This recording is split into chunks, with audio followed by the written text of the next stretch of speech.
ஏன் எத்தனை வருடங்களாக கௌதமி அவங்களுக்கு வந்து ஒரு நல்ல ஃப்ரெண்ட் தான். அவங்ககிட்ட நான் கேள்வி கேட்கிறேன். இது பிரதமர் பார்த்துட்டு அண்ணாமலை பார்த்துட்டு கேட்கிற கேள்வி கிடையாது.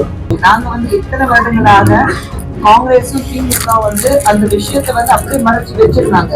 ஏன் எத்தனை வருடங்களாக காங்கிரஸ் அதை பத்தி பேசவே இல்லை? இது திமுக பார்த்துட்டு கேட்கிற கேள்வி, இது காங்கிரஸ் பார்த்துட்டு கேட்க வேண்டிய கேள்வி. கையெழுத்து ஒப்புதல் போட்டது யாரு? காங்கிரஸ் திமுக சேர்ந்து. அவங்க பார்த்துட்டு ஏன் கேள்வி கேட்கல? தேமுதிக வங்கி கணக்குகள் முடக்கப்பட்டதாக பிரேமலதா விஜயகாந்த் சொல்லியிருக்காங்க. அச்சுறுத்தினாங்க. அப்படி எந்த தப்பும் இல்லையே. நீட் வந்து கொண்டு வந்தது காங்கிரஸ். நீட் பாத்தீங்கன்னா கையெழுத்து போட்டது காங்கிரஸ். அதுக்கு உடனடியாக இருந்தது திமுக. நீட் வந்து நீங்க ஸ்டேட்ல இருந்து எடுக்கவே முடியாது, ஒரு மாநிலத்துல இருந்து தமிழ்நாட்டுல இருந்து எடுக்கவே முடியாதுன்னு சுப்ரீம் கோர்ட் படியில நின்னுட்டு கத்தி பேசுனது நளினி சிதம்பரம். சுப்ரீம் கோர்ட்ல தானே முதல்ல போனோம். மக்களை ஏமாத்துறதுக்கு மக்களை வந்து எப்பவுமே வந்து மக்கள் வந்து தேர்தல் நேரத்தில் எது சொன்னாலும் நம்பிடுவாங்கிறதுன்னு இருக்கக்கூடாது. 65 வருடங்களாக காங்கிரஸ் என்ன பண்ணாங்க? மக்களை திசை திருப்புறதுக்காக தான் வந்து நல்லா இருக்கணுங்கிறதுக்காக நாடு எப்படி வேணாலும் போடணும் அப்படிதானே பண்ணிட்டு இருந்தாங்க. நாங்க நல்லா இருந்தா போதும், எங்களுடைய குடும்ப அரசியல் நல்லா இருந்தாதான் போதும்னு பண்ணிட்டு இருந்தாங்க. எதிர்கட்சியில மிரட்டுறாங்கன்னு நடிகர் கமலஹாசன் சார் சொல்லும் போது என்னால ஒன்னும் சொல்ல முடியாது. அவர் கட்சி மிரட்டினாங்களா?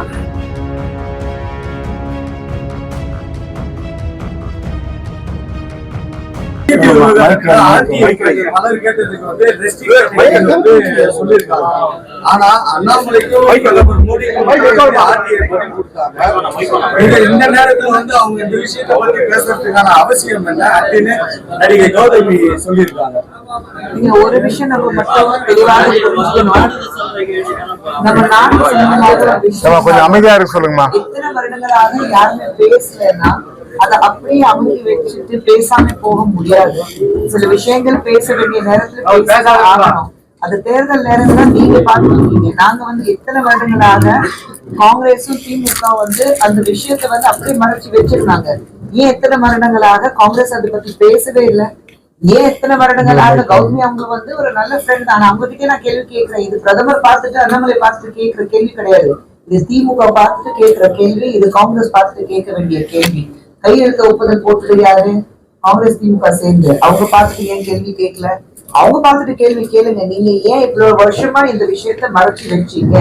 அந்த கேள்வி நாங்க கேட்கிறோம். கையில இருக்கிறது நீங்க கொடுத்துட்டீங்க. தேமுதிக வங்கி கணக்குகள் முடக்கப்பட்டதாக பிரேமலதா விஜயகாந்த் சொல்லியிருக்காங்க. அச்சுறுத்தினாங்க. அப்படி எந்த தப்பும் இல்லையே. இல்ல திருவள்ளூர்ல பேசிருக்காங்க. எப்போ பேசினாங்க?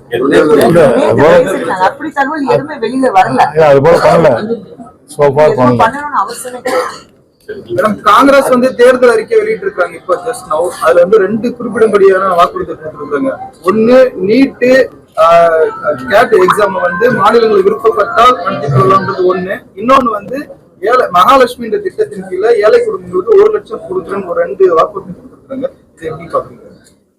நீட் வந்து கொண்டு வந்தது காங்கிரஸ். நீட் பாத்தீங்கன்னா கையெழுத்து போட்டது காங்கிரஸ். அதுக்கு உடனடியாக இருந்தது திமுக. இப்போ நாங்க இதுக்கு சம்பந்தமே இல்ல, இதுக்கு எதிர்ப்பு தெரிய வைக்கிறோம். திமுக காங்கிரஸ் 2 பேரும் சேர்ந்து பேசுறது தவறான விஷயம். இதே வந்து நீட் வந்து நீங்க ஸ்டேட்ல இருந்து எடுக்கவே முடியாது, ஒரு மாநிலத்துல இருந்து தமிழ்நாட்டுல இருந்து எடுக்கவே முடியாதுன்னு சுப்ரீம் கோர்ட் படியில நின்னுட்டு கத்தி பேசுனது நளினி சிதம்பரம். இது திமுகல இருந்து ஏன் சிதம்பரம் பார்த்துட்டு உங்க மனைவி தான் இதை பேசியிருக்கிறாங்க, இது ஏன் நீங்க வந்து அவங்களை கண்டிக்கல? இது ஏன் வந்து அவங்க திமுக இருந்து யாருமே வந்து காங்கிரஸ் பார்த்துட்டு கேள்வி கேட்கல? இப்போ நீங்க வந்து விருப்பப்பட்டா ஏன் காங்கிரஸ் தானே கையெழுத்து போட்டாங்க? நீட் இருக்காதுன்னா சொல்லுங்களேன். இட்ஸ் சுப்ரீம் கோர்ட் ஆர்டர் தானுங்க. It's supreme court order. NEET வந்து ஒரு ஆக்ட் இருக்கும்போது it's supreme court order. Supreme court order எப்படி நீங்க மாத்த முடியும்? சுப்ரீம் கோர்ட் ஆர்டர் மாத்துறதுக்கு அதான் சொல்றேன். சுப்ரீம் கோர்ட் லாயரே உங்க நளினி சிதம்பரம் தானே. சுப்ரீம் கோர்ட் வாசல்ல தான் அவங்க பேசினாங்க. சோ இது கேள்வி வந்து காங்கிரஸ்காரங்க பார்த்துட்டு திமுக நேர காங்கிரஸ் பார்த்து தான் கேட்கணும். ஒருத்தர் பார்த்துட்டு அவங்க கேள்வி கேட்கணும். நீதான் பண்ண அவங்க தான் தலை பிடிச்சிட்டு சண்டை போட்டுக்கிறோம்.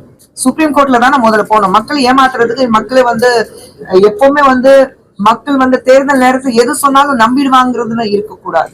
இந்த அறிக்கை வந்து தேசிய அளவில் வந்து இந்த கல்விக் கொள்கையில் ஒரு குழப்பத்தை உண்டாக்கணும். ஒரு மாநிலத்துல நீட் இருக்கும், இன்னொரு மாநிலத்துல நீட் இருக்கும். குழப்பத்தை உண்டாக்குறதுக்கான வழிதானே இது வரைக்கும் பண்ணிட்டு இருந்தாங்க.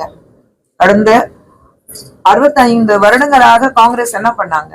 மக்களை திசை திருப்புறதுக்காக தான் வந்து நல்லா இருக்கணுங்கிறதுக்காக நாடு எப்படி வேணாலும் போகட்டும் அப்படிதானே பண்ணிட்டு இருந்தாங்க. நாங்க நல்லா இருந்தா போதும், எங்களுடைய குடும்ப அரசியல் நல்லா இருந்தாதான் போதும்னு பண்ணிட்டு இருந்தாங்க. இப்பதானே மக்கள் வந்து நல்ல தெளிவாக நாடு முன்னேறணும், நாங்க முன்னேறணும், எதிர்காலம். ஏன்னா பிரதமர் மோடி அவர்கள் பார்க்கும்போது அடுத்த 5 வருடத்துக்கு நம்ம இந்திய தேசம் எப்படி இருக்க போகுது நான் பார்க்கல.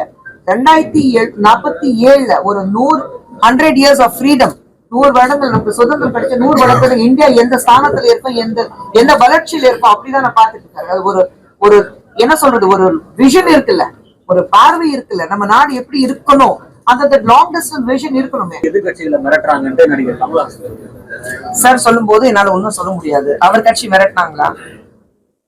அவர் கட்சி மிரட்டினாங்களா? அவ்வளவுதான். திமுக அவர் வந்து திமுகக்கு வந்து ஸ்போக்ஸ் பர்சனா இருக்காருன்னு எனக்கு இது வரைக்கும் தெரியல. திமுக ஸ்போக்ஸ் பர்சனா மாறிட்டார் அவரு? இல்ல. இது போன்ற செய்திகளை மேலும் தெரிந்து கொள்ள எங்களது யூடியூப், Facebook மற்றும் Twitter ஆப்களை சப்ஸ்கிரைப் செய்யவும்.